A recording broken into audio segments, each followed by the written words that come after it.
नमस्कार दोस्तों, स्वागत है आप सभी का हमारे study channel RSP competition target में। आशा करता हूँ आप सभी अच्छे होंगे। दोस्तों, आज की क्लास में करंट अफेयर के साथ स्टैटिक जीके का फुल एनालिसिस करेंगे।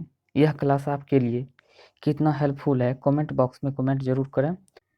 दोस्तों, अगर इस क्लास का आप पीडीएफ चाहते हैं तो वीडियो के नीचे डिस्क्रिप्शन में टेलीग्राम का लिंक दिया हुआ है, वहाँ से जाके आप इस क्लास का पीडीएफ नोट बुक डाउनलोड कर सकते हैं।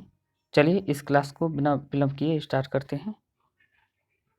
चलिए तो दोस्तों, आज की क्लास की शुरुआत करते हैं इस मोटिवेशन लाइन से। आज की क्लास का मोटिवेशन लाइन है, मिली है ज़िंदगी तो कोई मकसद भी रखिए। मिली है ज़िंदगी तो कोई मकसद भी रखिए, सिर्फ सांसें लेकर वक्त गंवाना ही ज़िंदगी तो नहीं होता है।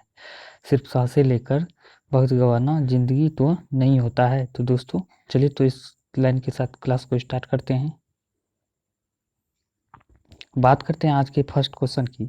तो पहला नंबर क्वेश्चन है, बुजुर्ग लोगों की सहायता के लिए SAGE पोर्टल किसने लॉन्च किया? तो बुजुर्ग लोगों की सहायता के लिए SAGE पोर्टल किसने लॉन्च किया? तो थावरचंद गहलोत मंत्री के द्वारा लॉन्च किया गया था। थावरचंद गहलोत के द्वारा लॉन्च किया गया। बात करते हैं इसके क्या उद्देश्य है और ये क्यों लॉन्च किया गया, इसके बारे में हम बेसिक से चर्चा करेंगे। तो चलिए तो जानते हैं इसके बारे में। केंद्रीय सामाजिक न्याय और अधिकारिता मंत्री थावरचंद गहलोत ने बुजुर्गों की मदद के लिए 4 जून 2021 को SAG यानी SAGE पोर्टल को लॉन्च किया है। अब बात करते हैं सेक की। तो सेक का फुल फॉर्म होता है senior care ageing grant engine. Project को विश्वसनीय स्टार्टअप द्वारा बुजुर्गों की देखभाल, उत्पादों और सेवाओं के वन स्टॉप एक्सेस का चयन, समर्थन और बनाने के लिए स्थापित किया गया। यानी बुजुर्गों के पूरी तरह के ख्याल रखने के लिए और उसके हेल्थ और उसकी सारे ख्यालों को नज़र में रखते हुए यह पोर्टल लॉन्च किया गया है, खास करके बुजुर्गों के लिए। तो बात करते हैं इसके फुल फॉर्म के बारे में। तो एक बार और फिर से, तो इसका फुल फॉर्म होता है SAGE का senior care ageing growth engine, इसका फुल फॉर्म होता है। चलिए नेक्स्ट क्वेश्चन की ओर बढ़ते हैं। मोबाइल नेटवर्क सेवाओं में सुधार के लिए किस राज्य या केंद्र शासित प्रदेश में कम से कम 100 टावर लगाए जाएंगे? तो किस कम से कम 100 टावर लगाए जाने की ये घोषणा किया गया है। तो यह किस राज्य या केंद्र शासित प्रदेश में लगाए जाएंगे? तो बात करते हैं, तो यह लद्दाख में लगाए जाएंगे। लद्दाख केंद्र शासित राज्य में लगाने का घोषणा किया गया है। बात करते हैं इसके बारे में बेसिक से, इसको जो लगाने का एक उद्देश्य है। तो यहाँ के गांव में, ग्रामीण इलाकों में मोबाइल सेवाओं को सुधार के लिए, यानी मोबाइल नेटवर्क सेवाओं को सुधार के लिए अगले कुछ महीनों में लगभग 100 टावर यानी 100 टावर लगाए जाएंगे। यानी कि अब लद्दाख वाले भी 4G यानी 5G का आनंद लेंगे। बहुत ही मजा आएंगे लद्दाख वाले लोगों को, जो अब तक उन लोगों को सुविधा इस सबसे नहीं था, और अब उन लोगों को आधुनिक सुविधा से लैस किए जाएंगे। केंद्र शासित प्रदेश ने सीमावर्ती इलाके और गांवों में टावरों को शीघ्र स्थापना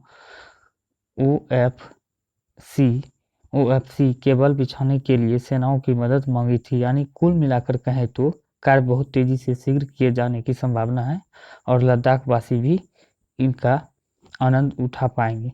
तो चलिए बात करते हैं इसके बारे में और विस्तार से। अब बात करते हैं लद्दाख के बारे में। तो लद्दाख अगस्त 2019 में भारत की संसद ने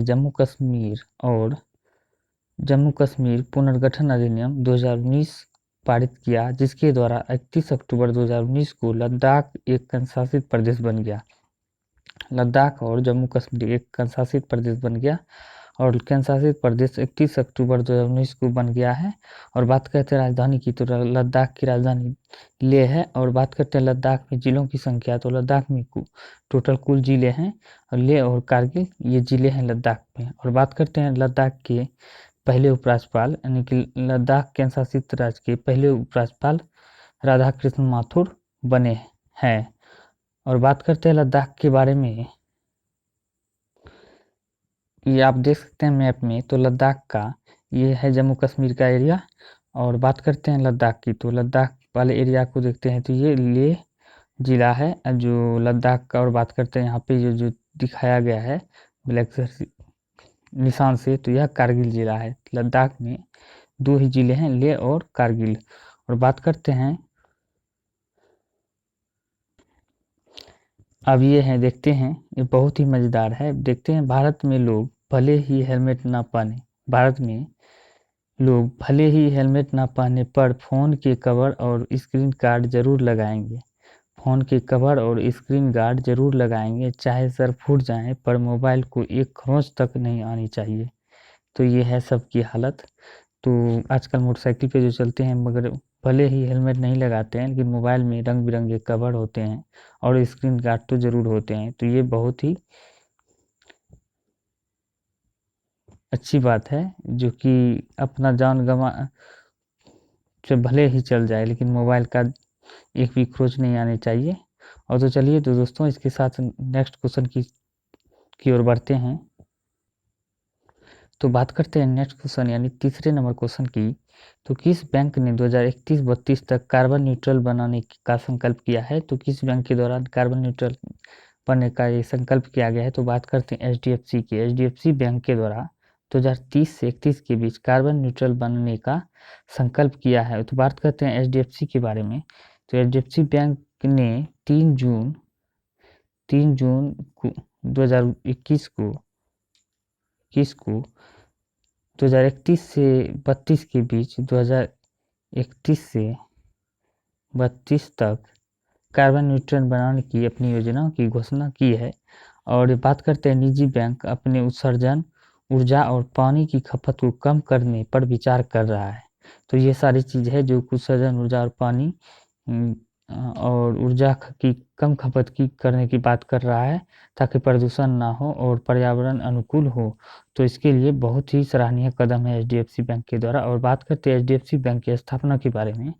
तो एचडीएफसी बैंक की स्थापना की बात करें तो यह अगस्त अगस्त 1994 में इसका स्थापना किया गया था। और बात करते हैं इसके मुख्यालय की, तो इसका मुख्यालय की बात करते हैं, मुंबई इसका मुख्यालय है। चलिए तो और विस्तार से जानते हैं इसके बारे में। बात करते हैं एचडीएफसी बैंक की स्थापना, तो अगस्त 1994 में किया गया था। और संस्थापक की बात करते हुए बीबू वर्गीज इसके संस्थापक थे। और बात करते हैं एचडीएफसी बैंक के मुख्यालय की, तो मुंबई भारत में इसका मुख्यालय मुंबई भारत में है। और बात करते हैं सर्वप्रथम किस बैंक का राष्ट्रीयकरण किया गया था? तो यह पहले बैंक था जिसका राष्ट्रीयकरण सर्वप्रथम किया गया था। ये आरबीआई का राष्ट्रीयकरण किया गया था सर्वप्रथम। और बात करते हैं कितने बैंकों का राष्ट्रीयकरण 1969 में किया गया था? 1969 में कितने बैंकों का राष्ट्रीयकरण किया गया था पहली बार? तो 14 बैंकों का कुल राष्ट्रीयकरण किया गया था। और बात करते हैं सेकेंड स्टेप में, तो सेकेंड स्टेप की बात करते हैं 1980 में, तो यह कुल छः बैंकों का राष्ट्रीयकरण किया गया था जो सेकेंड स्टेप में किया गया था। और बात करते हैं सार्वजनिक क्षेत्र का सबसे बड़ा बैंक के बारे में। तो सार्वजनिक क्षेत्र का सबसे बड़ा बैंक है एसबीआई। एसबीआई जो है सार्वजनिक क्षेत्र का सबसे बड़ा बैंक है। और निजी क्षेत्र का सबसे बड़ा बैंक की बात करें तो आईसीआई है निजी क्षेत्र का सबसे बड़ा बैंक। और बात करते हैं आरबीआई की स्थापना की, तो यह 1935 में इसका स्थापना किया गया था। और बात करते हैं अभी वर्तमान में बैंकों की कुल संख्या, तो मर्ज करके करते करते बैंक अभी 10 से 12 कुल बैंक बचे हुए हैं। और मर्ज हो जाएगा तो मर्ज और भी ज़्यादा अभी मर्ज हो जाएंगे, तो वर्तमान में भी जो बचेंगे तब बाद में, तो कम से कम 4 से 5 बैंक बचने का उम्मीद है। अभी वर्तमान में 10 से 12 या 12-13 बैंक कुल अभी वर्तमान में है मर्ज करके। और भी मर्ज किए गए तो बस मुश्किल से तो 5 या 6 ही 5 से 6 बैंक ही बच जाएंगे। और बात करते हैं नेक्स्ट क्वेश्चन की ओर बढ़ते हैं।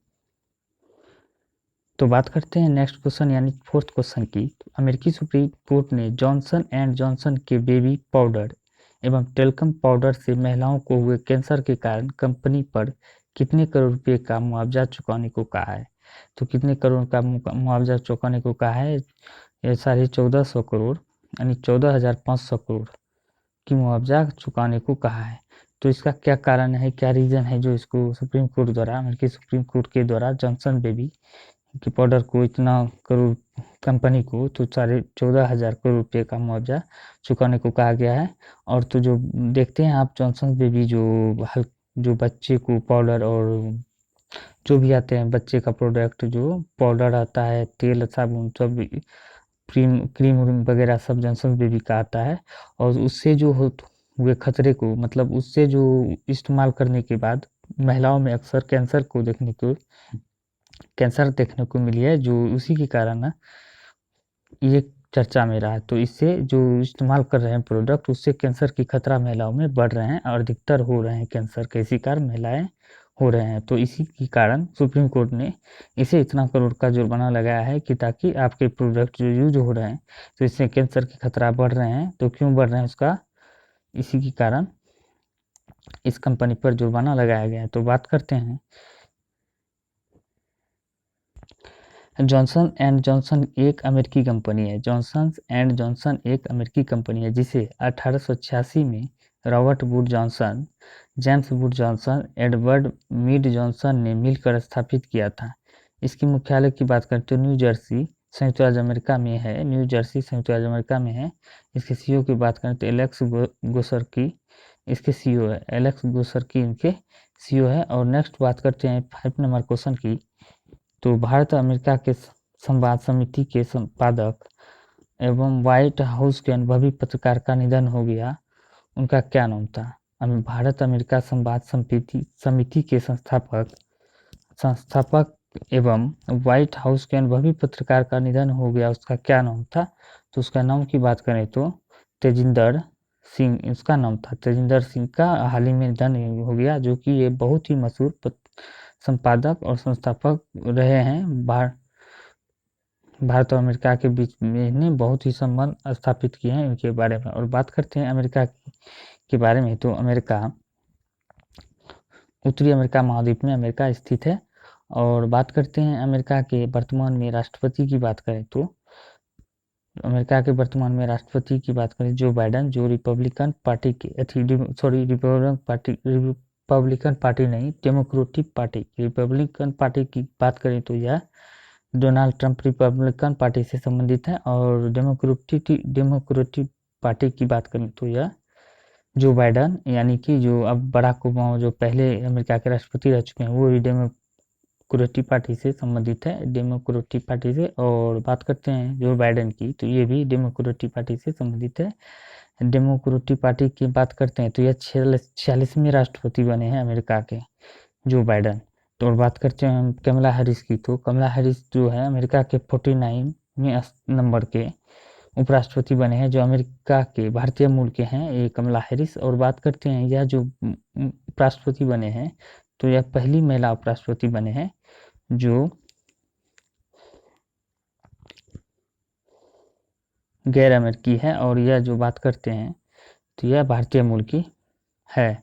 और बात करते हैं अमेरिका के बारे में, तो अमेरिका में विश्व बैंक का मुख्यालय अमेरिका में है। और बात करते हैं यूनिसेफ का मुख्यालय न्यूयॉर्क में है। और नेक्स्ट क्वेश्चन की ओर बात करते हैं 6 नंबर क्वेश्चन की।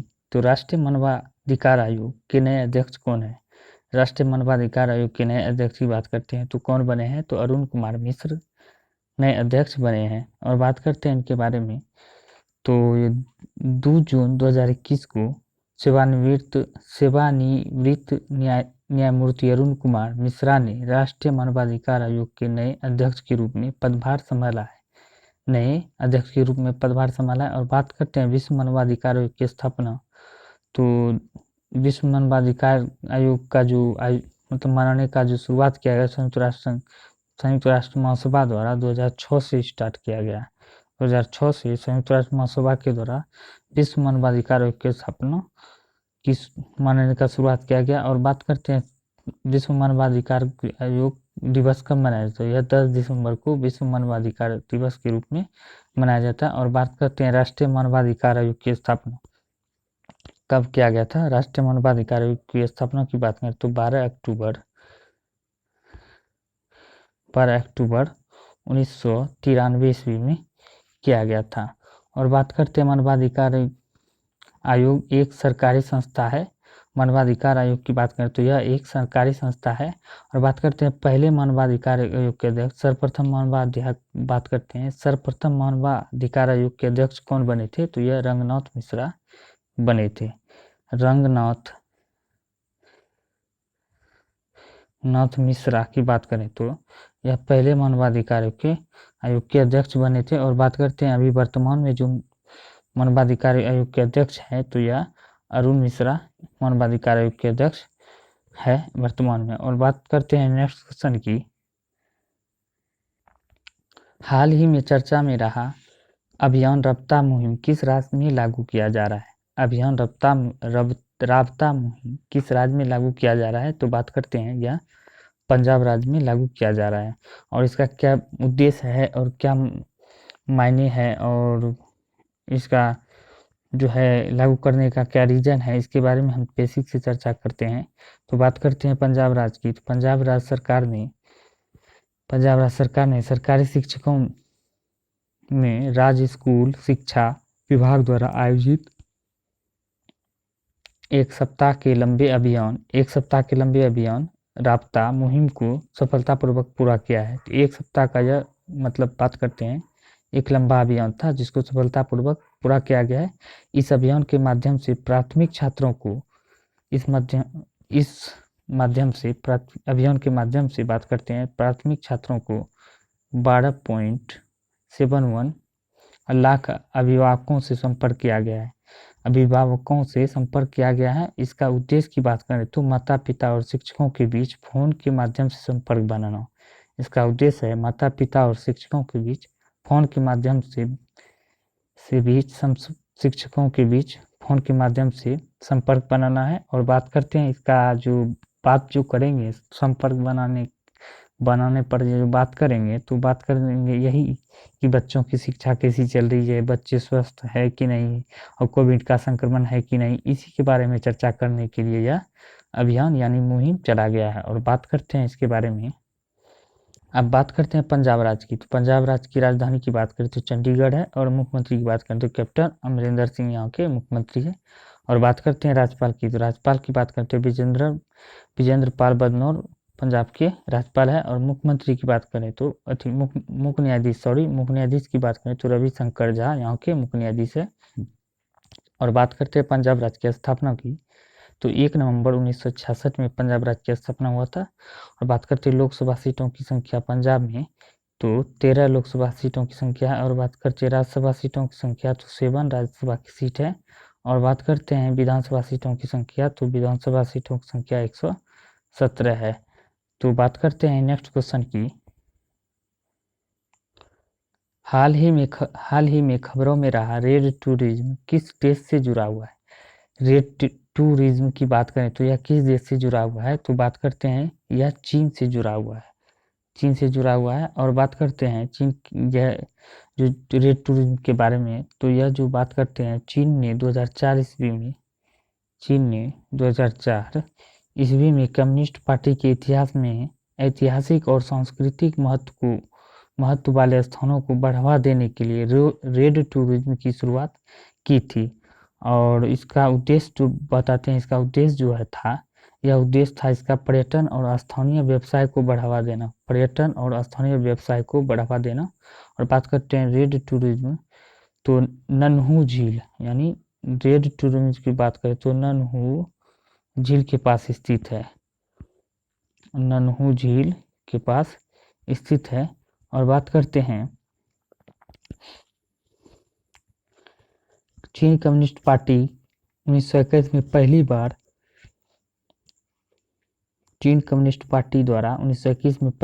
राष्ट्रीय कांग्रेस किया गया था। राष्ट्रीय कांग्रेस को आयोजन किया गया था। और इसी की 100वीं वर्षगांठ कम्युनिस्ट पार्टी की 100वीं वर्षगांठ मनाई गई। हाल ही में चीनी कम्युनिस्ट पार्टी की 100वीं वर्षगांठ मनाई गई, तो इसीलिए यह चर्चा में रहा। और बात करते हैं चीन में, तो चीन में एक ही पार्टी है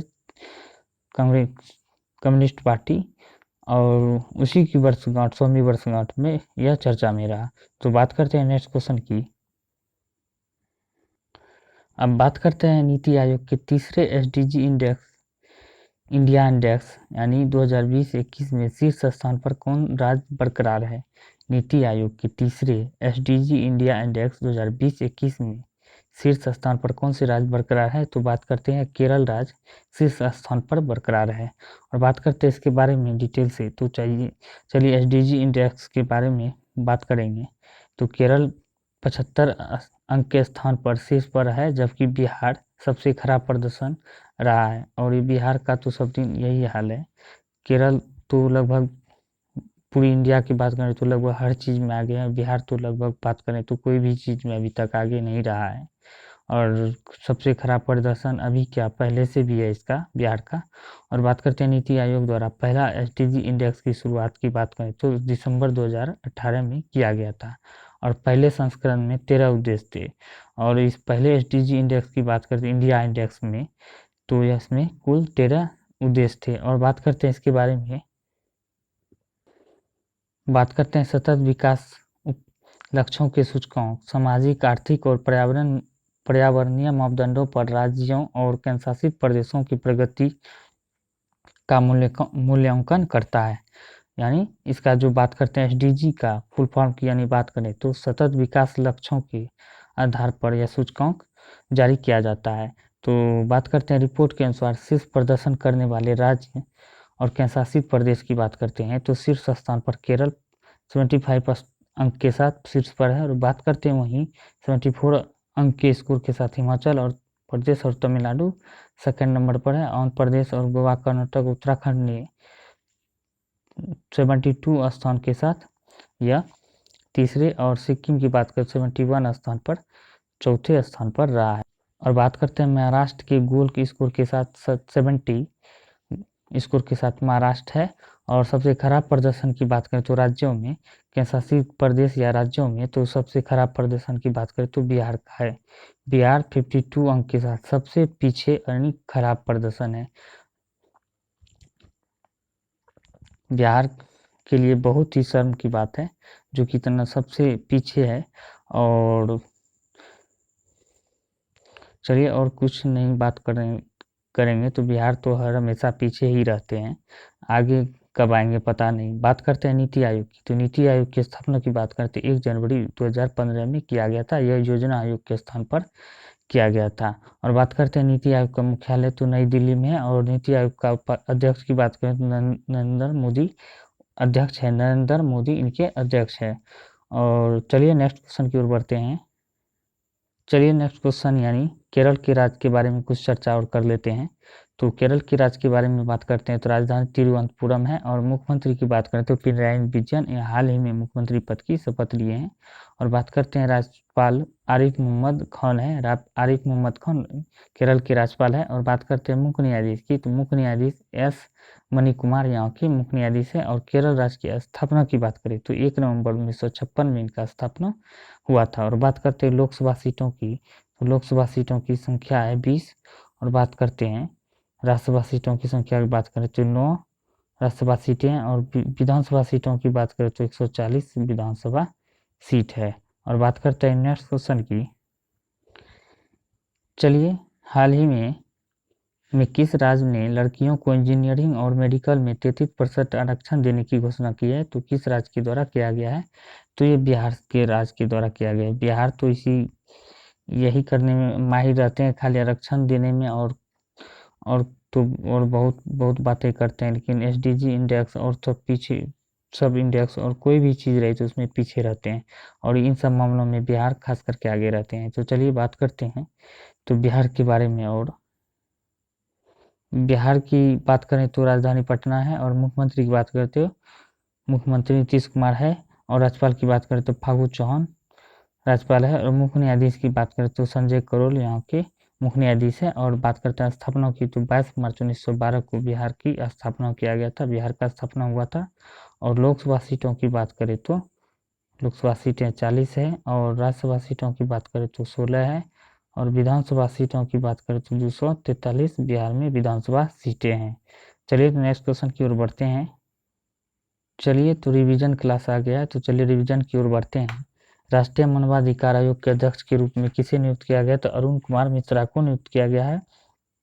संविधान सभा के अंतिम जीवित सदस्य थे जिनका हाल ही में निधन हो गया, तो उसका क्या नाम था? टी.एम. कालियान इनका नाम था। और बात करते हैं संजीत कुमार ने ASBC एशियाई चैंपियनशिप में 91 किलोग्राम कैटेगरी में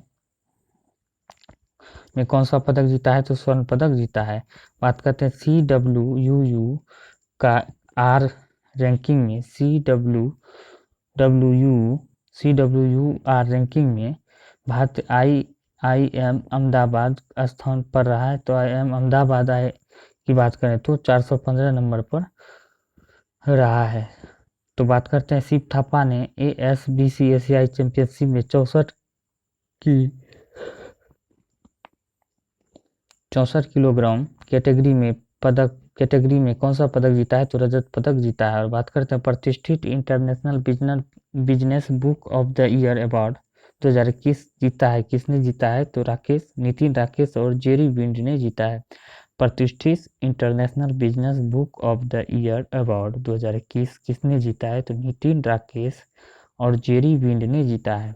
और बात करते हैं नेक्स्ट की राज्यसभा के सदस्य पद पर नियुक्ति किया गया है, तो किसे नियुक्त किया गया है? तो महेश जेठमलानी को राज्यसभा सदस्य पद पर नियुक्त किया गया है। और बात करते हैं मूडीज इन्वेस्टर्स सर्विस ने वर्ष 2022 में भारत की GDP प्रतिशत कितना रहने का अनुमान लगाया गया है? तो यह 9% रहने का अनुमान लगाया गया है। और बात करते हैं असम राइफल के 21वें महानिदेशक पद पर नियुक्त किया गया है किसे? तो इसे नियुक्त किया गया है लेफ्टिनेंट जनरल प्रदीप चंद्रन नायर को। चलिए तो और स्टैटिक जीके की ओर बढ़ते हैं, जो बहुत ही महत्वपूर्ण क्वेश्चन है और यह आने वाले एग्जाम में पूछे जा सकते हैं और पूछे भी गए हैं। पिछले एग्जाम में बहुत ही VVI प्रश्न है। चलिए तो बात करते हैं भारत के बाहर विश्व का प्रथम योग विश्वविद्यालय विवेकानंद योग विश्वविद्यालय कहाँ आरंभ किया गया है? तो यह बात करते हैं अमेरिका में आरंभ किया गया है। और बात करते हैं प्रसिद्ध यात्री इब्न बतूता निम्नलिखित में से किस देश के निवासी थे? तो इब्न बतूता की बात करते हैं मोरक्को देश की निवासी थे। मोरक्को देश जहाँ की नोरा फतेही है, नोरा फतेही भी मोरक्को देश के हैं। और बात करते हैं नेक्स्ट क्वेश्चन की, तो जादूगर यूरेनियम खान किस राज्य में स्थित है? जादूगर यूरेनियम खान की बात करें तो यह झारखंड में स्थित है। झारखंड में जादूगर यूरेनियम खान स्थित है। और बात करते हैं नेक्स्ट क्वेश्चन, यानी निम्नलिखित में से किस वर्ष गांधी और इरविन के बीच गांधी इरविन समझौता पर हस्ताक्षर किए गए थे? तो 1931 में हस्ताक्षर किए गए थे। और बात करते हैं हड़प्पा स्थल रंगपुर किस वर्तमान भारतीय राज्य में स्थित है? तो वर्तमान में किस भारतीय राज्य में स्थित है? तो गुजरात में स्थित है। और बात करते हैं प्रधानमंत्री मुद्रा योजना की शिशु योजना के तहत अनुमान्य ऋण की अधिकतम राशि कितनी है? तो अनुमान्य ऋण की अधिकतम राशि की बात करते हैं शिशु योजना के तहत 50,000 रुपये हैं। और बात करते हैं प्रसिद्ध संगीतकार पंडित बुद्धादित्य मुखर्जी किस संगीत वाद्य यंत्र से जुड़े हुए थे? तो यह बात करते हैं सितार से जुड़े हुए थे, यह सितार बजाते थे। और बात करते हैं प्रसिद्ध शास्त्रीय नृत्य की रुक्मिणी देवी अरुणडेल किस नृत्य शैली से जुड़ी हुई थी? यह किस नृत्य शैली से जुड़ी हुई थी? तो यह भारतनाट्यम से अरुणडेल जुड़ी हुई थी। और बात करते हैं निम्नलिखित में से किसके द्वारा आनंद मठ उपन्यास की रचना की गई थी? तो आनंद मठ उपन्यास की बात करें तो यह बंकिम चंद्र चटर्जी के द्वारा किया गया था। और बात करते हैं प्रतिबल की SI मात्रक निम्नलिखित में से कौन सी होती है? प्रतिबल की SI मात्रक की बात करें तो यह पास्कल प्रतिबल की SI मात्रक होती है। चलिए तो दोस्तों और बात करते हैं नेक्स्ट देश और राष्ट्रीय वन्य जीव अभ्यारण्य के बारे में चर्चा कर लेते हैं। और बात करते हैं देश ताजिकिस्तान की राजधानी की बात करते हैं दुशानबे ताजिकिस्तान की राजधानी है। और मुद्रा की बात करते हैं सोमोनी यहाँ की मुद्रा है। और बात करते हैं देश तुर्कमेनिस्तान की राजधानी की बात करें तो अशगाबाद है। और मुद्रा की बात करें तो तुर्कमेनिस्तान मनात है यहाँ की मुद्रा। और बात करते हैं तुर्की देश की राजधानी अंकारा है। और यहाँ की मुद्रा की बात करें तो लीरा तुर्की की मुद्रा है। और बात करते हैं देश थाईलैंड की, तो थाईलैंड की राजधानी की बात करें तो बैंकॉक है। और मुद्रा की बात करें तो मुद्रा थाई बेहत यहाँ की मुद्रा है। बात करते हैं दक्षिण अफ्रीका की, तो राजधानी प्रिटोरिया है। और बात करते हैं मुद्रा की, रैंड यहाँ की मुद्रा है। और बात करते हैं दक्षिण कोरिया की, तो दक्षिण कोरिया की राजधानी सियोल है। और मुद्रा की बात करते तो वॉन यहाँ की मुद्रा है। और बात करते हैं देश दक्षिण सूडान की, तो दक्षिण सूडान की राजधानी जुबा है। और मुद्रा की बात करें तो पाउंड यहाँ की मुद्रा है। चलिए तो अब कुछ वन्य जीव अभ्यारण्य के कार्यवाही कर लेते हैं जो एग्जाम दृष्टिकोण से बहुत ही महत्वपूर्ण है। बात करते हैं केरल राज्य के वन्य जीव अभ्यारण्य राष्ट्रीय उद्यान केरल राज्य के बारे में। तो आप लोग ध्यान से सुनिएगा, हम उसको रिवाइज कर रहे हैं। तो बात करते हैं केरल राज्य के वन्य जीव अभ्यारण्य राष्ट्रीय उद्यान की। तो बात करते हैं परम्बिकुलम वन्य जीव अभ्यारण्य जो केरल राज्य में स्थित है। और पेरियार वन्य जीव अभ्यारण्य राष्ट्रीय पार्क ये भी केरल में स्थित है। और बात करते हैं वेनाड वन्य जीव अभ्यारण्य, वेनाड जब वन्य जीव अभ्यारण्य की बात करते हैं यह भी केरल में। इराम्बिकुलम राजमल्ली राष्ट्रीय उद्यान, इराम्बिकुलम राजमल्ली राष्ट्रीय उद्यान केरल में है। और सौंत घाटी वन्य जीव अभ्यारण्य ये भी केरल में है। और बात करते हैं सागर वन्य जीव अभ्यारण्य की, तो यह भी केरल में है। और मुकुर्थी मर्थीकेतन 16 राष्ट्रीय उद्यान, मर्थीकेतन 16 राष्ट्रीय उद्यान की बात करें तो ये भी केरल में है। तो एक बार और रिवाइज कर लेते हैं। परम्बिकुलम वन्य जीव अभ्यारण्य केरल में है, पेरियार वन्य जीव अभ्यारण्य राष्ट्रीय उद्यान केरल में है, वेनाड वन्य जीव अभ्यारण्य केरल में है, इराम्बिकुलम राजमल्ली राष्ट्रीय उद्यान केरल में है, और सौंत घाटी वन्य जीव अभ्यारण्य केरल में है, और सागर वन्य जीव अभ्यारण्य केरल में है, मर्थीकेतन 16 राष्ट्रीय उद्यान केरल में है। तो दोस्तों ये सब वन्य जीव अभ्यारण्य राष्ट्रीय उद्यान जो एक क्वेश्चन बहुत ही हर एग्जाम में पूछ ले जाते हैं, जो बहुत ही इम्पोर्टेंट है। चलिए तो दोस्तों आज के लिए इतना ही। उम्मीद करते हैं कि ये श्रृंखला आपको पसंद आ रही होंगी। कमेंट सेक्शन में ज़रूर बताएं। अगर आपको अच्छा लगेगा तो इस तरीके से हम लोग इसे जारी रखेंगे। और आने वाले समय में हमारा प्रयास यही रहेगा ताकि आप किसी भी एग्ज़ाम से पहले आपकी तैयारी बेहतर हो, साथ ही साथ आप किसी भी एग्ज़ाम से पहले रिवीजन कर लें तो मैक्सिमम आपके प्रश्न एग्ज़ाम में यहाँ से आ सकते हैं। धन्यवाद।